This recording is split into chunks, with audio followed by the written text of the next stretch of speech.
racismo estrutural suas críticas ao carnaval. Se sua mente colonizada ainda não te libertou nem dos preconceitos, que está do racismo estrutural, gente. Vamos começar a aceitar? Ai, porque eu não gosto de carnaval, porque é muvuca, porque não sei o quê. Não, amor, não é nada disso. Você, estruturalmente falando, é racista. Engana-se quem acha que não é. Completamente maluca, é um desserviço. Bom, esse daqui é um dos vídeos aí que está rolando. Obviamente, a gente sabe que essas pessoas acabam tendo pensamentos disfuncionais, sempre imbuídos de outras coisas, principalmente ideologias, né? E muitas dessas ideologias são ideologia de Estado, para que o Estado consiga, de certa forma, manipular de algum jeito.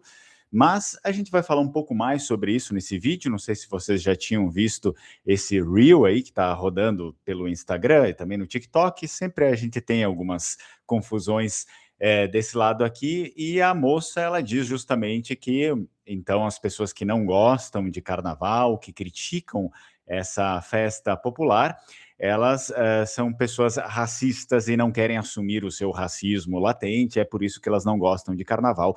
Então, pensando nisso, eu faço esse vídeo para que a gente discuta um pouco a respeito dessa narrativa criada por ela, e não só por ela, mas também por grupos sociais que assim se denominam defensores de uma certa tradição, de uma certa raiz, que muitas vezes, quando a gente vai se aprofundar, ela não está assim tão correta. Vamos ver nesse vídeo um pouquinho mais sobre isso. Se não gostar do carnaval em si é racista ou não. Então fica no vídeo até o final, aproveito, te convido já para curtir o vídeo. Você que é inscrito já pode curtir o vídeo, você que chegou agora pode esperar um pouquinho mais, não tem nenhum problema.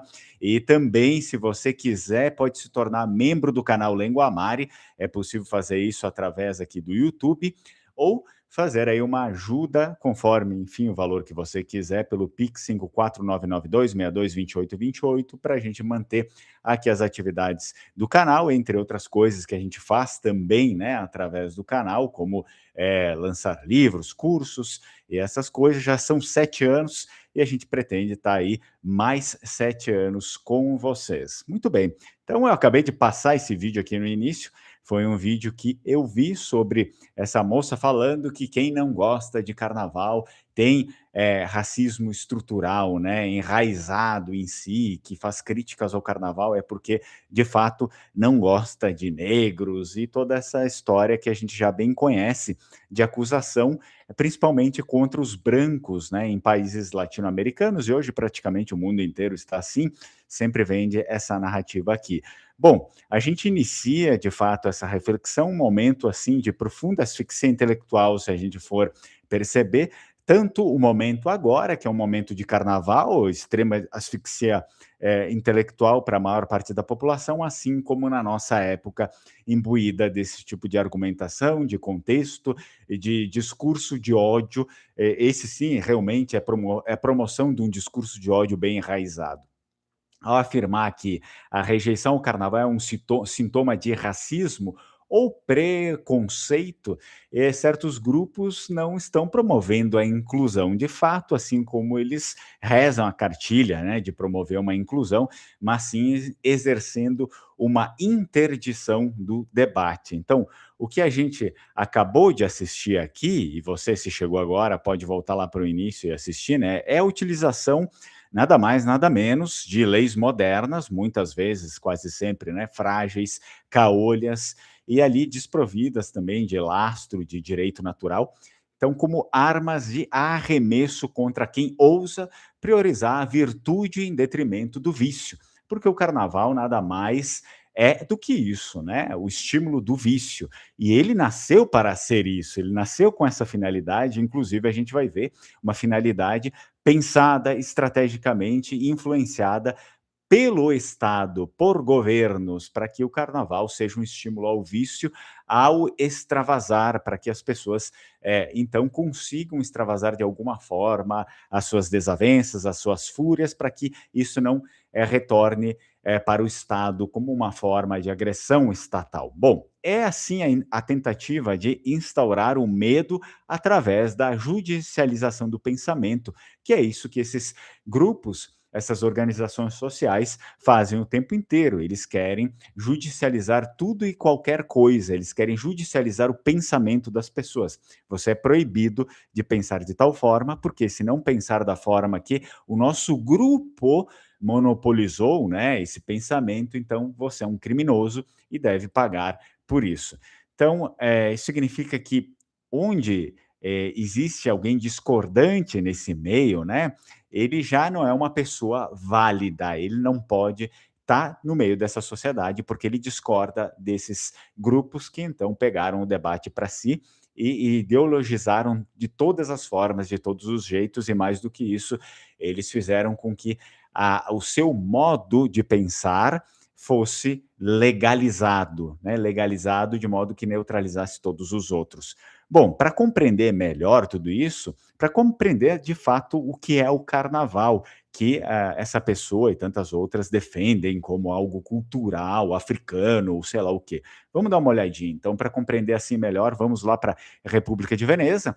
Veneza é a capital do carnaval, reconhecidamente. A gente já está falando sobre a Europa agora, e não de África, né? Bom, a República de Veneza é o coração da nossa identidade, principalmente aqui do canal, voltado para os vênetos. E o carnaval da República de Veneza é frequentemente romantizado, isso daqui é um fato, né? Mas uma análise honesta revela ali que a Sereníssima, em sua pragmática sabedoria política, permitia sim a festa como uma estratégia, né? Era estrategicamente pensada para servir de válvula de escape.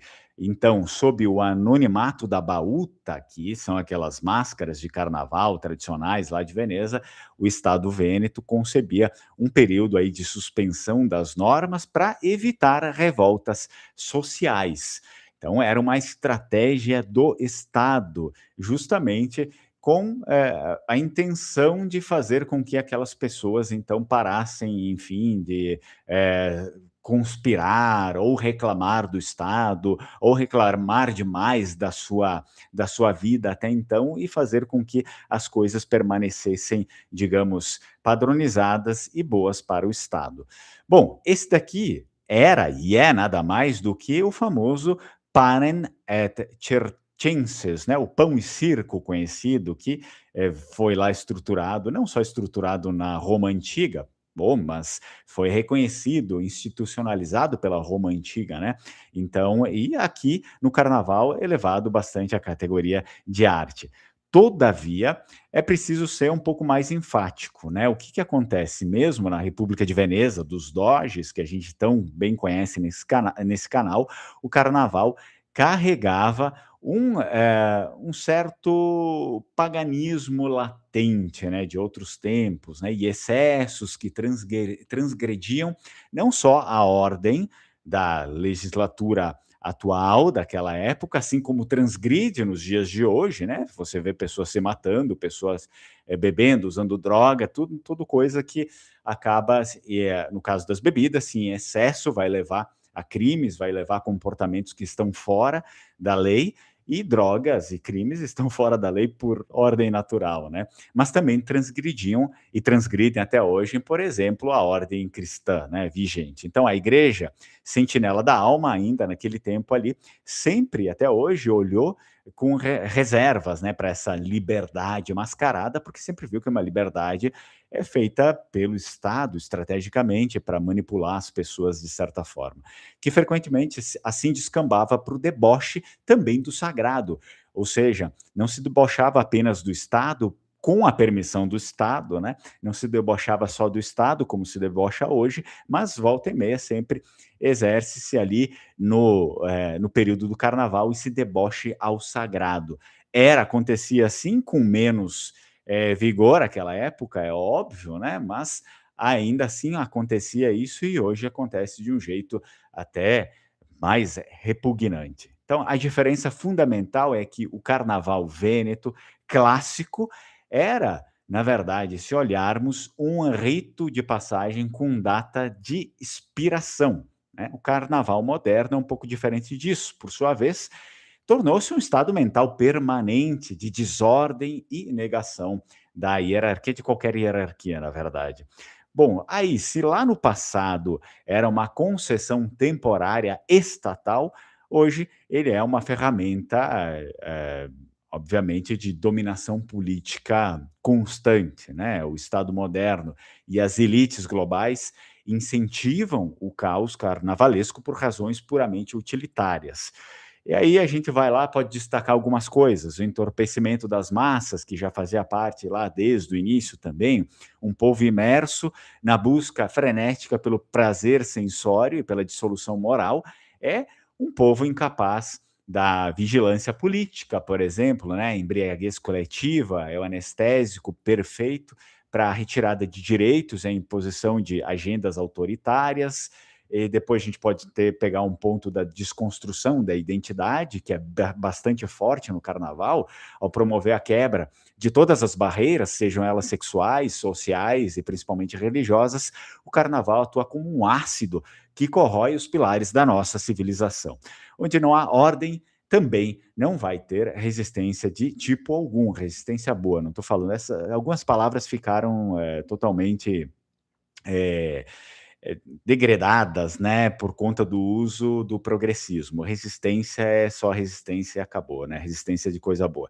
Então, depois a gente pode ter também o fato da substituição, digamos, litúrgica, né? O carnaval moderno, ele tenta substituir a liturgia sagrada, porque a gente consegue ver tudo isso no carnaval, né? Por uma liturgia do caos, onde o feio sempre é celebrado como belo e o sagrado, ele é profanado em nome de uma suposta liberdade de expressão, entre muitas aspas, que só funciona para um lado. Para o outro lado, não existe liberdade de expressão. Se você, por exemplo, nesse caso, se você não gosta disso, é óbvio que você vai criticar, assim como as pessoas criticam os que não gostam de carnaval, né? Mas aí para o seu lado, então a coisa sempre é judicializada, sempre há um meio legal para falar que você não tem o direito de dizer isso, porque é tradição, é cultura de sei lá quem, né? Bom, a minha crítica, de fato, ela não vai nascer como um ódio, assim como acontece com esses grupos aqui, mas, de fato, é em prol de uma ordem e da verdade, né? Rejeitar o carnaval é um ato, sim, de liberdade civilizacional, você tem esse direito, você não precisa gostar do que dizem que você tem que gostar, principalmente o Estado, porque isso aqui é uma festa totalmente estatal, que o Estado libera para você, que o Estado influencia, que bota dinheiro e que a mídia, todo o conglomerado quer fazer você acreditar que é importante isso de alguma forma. E você tem o direito de escolher o que quiser, né? Nesse sentido aqui, você não precisa, né? Você não precisa escolher o que estão te empurrando. Na verdade, é melhor que você não escolha o que estão te empurrando. Geralmente, o que te empurram é para não ser escolhido, porque é algo que vai contra, né, o seu próprio bem. Bom, a gente não pode ter medo, né, dessas patrulhas ideológicas que acontecem o tempo inteiro, dessas ameaças vazias, ou ameaças até que, no fundo, podem gerar, sim, alguma judicialização, mas, enfim, a gente está aí para isso, né? Vai gerar uma judicialização, mas com que profundidade isso, né? O que isso vai ocasionar? Qual que é a prova? As leis dos homens, elas sempre foram conturbadas, elas sempre foram injustas, não vai deixar de ser assim até mesmo nos dias de hoje, porque, no final das contas, no final do dia, as máscaras aí caem, né? As máscaras caem e o carnaval termina. E aí depois eles não têm mais o que fazer além disso. Bom, esse daqui foi um vídeo lamentável que eu vi, eu sempre gosto de trazer essas coisas para mostrar um pouco da insanidade, né, do mundo e dos ataques que eles fazem. Claro, são ataques mascarados, mascaram esses ataques de um jeito que faça com que muitas pessoas se sintam mal, que as pessoas tentem aceitar o que elas não gostam, porque existe uma narrativa que se você não faz o que eu mando, você é isso, você é aquilo. Você não precisa cair nesse ataque, nesse embuste, né? Você não precisa disso. Muito bem, pessoal. Então, estou dando uma lida aqui nos comentários de vocês. Isso aí, ó, o pessoal Deus me livre no carnaval. Dizer quando mais se conheço, mais se respeito e admiro. Muito obrigado a todos vocês que estão aí acompanhando Eu não estou nem aí para o carnaval, já fiz uma reunião de trabalho. É isso aí, pessoal. Eu acho que o bom é que cada um tem que seguir a sua vida. Isso daqui, digamos, é um Brasil muito alienado, né? Está completamente equivocado, e as pessoas que realmente vão para esse tipo de coisa, que fazem parte disso, são pessoas que costumam a criticar pessoas como nós, e no final eles não têm muito o que fazer, né? Essas críticas que eles tecem a pessoas como nós são críticas vazias, porque eles julgam que nós somos pessoas controladas, somos pessoas manipuladas, ignorantes, né? E no final das contas, quem está lá seguindo, obedecendo, fazendo tudo que os conglomerados midiáticos e o Estado manda são eles, né? Não somos nós. Infelizmente, vamos ter que esperar algum momento para ver se essas máscaras literalmente caem, né? Eu aproveito para te convidar aí para o curso de Língua Veneta e Italiano.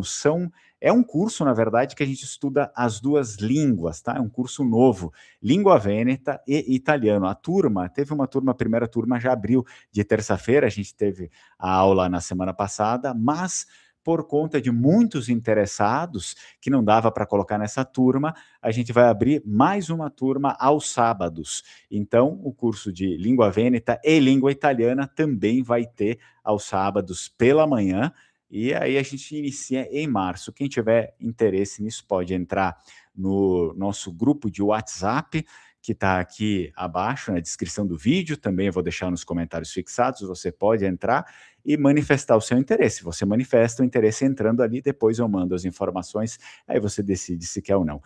Tem vontade de reconhecer a sua cidadania europeia? A Alma Cidadania trabalha com isso, a Alma Cidadania Europeia, com reconhecimento de cidadania italiana, portuguesa, espanhola e outras cidadanias. Você pode apresentar também, se tem toda a documentação, como é que funciona, você pode perguntar tudo para eles, sem nenhum custo, né? Depois, claro, se você encaminhar o seu processo, daí vão ter os custos normais do processo, mas você tem um desconto se disser que chegou até eles através do canal Lenguamare, um belo desconto, aliás. Está mais interessado também por saber a respeito aí da sua genética, das suas origens, dos seus ancestrais e também a sua predisposição, doenças, enfim, você pode entrar e visitar lá o site da Nexugeno. Se tiver alguma coisa de interesse na Nexugeno, lá no site, você pode usar o meu cupom, o Lenguamare15. Muito bem, recados dados.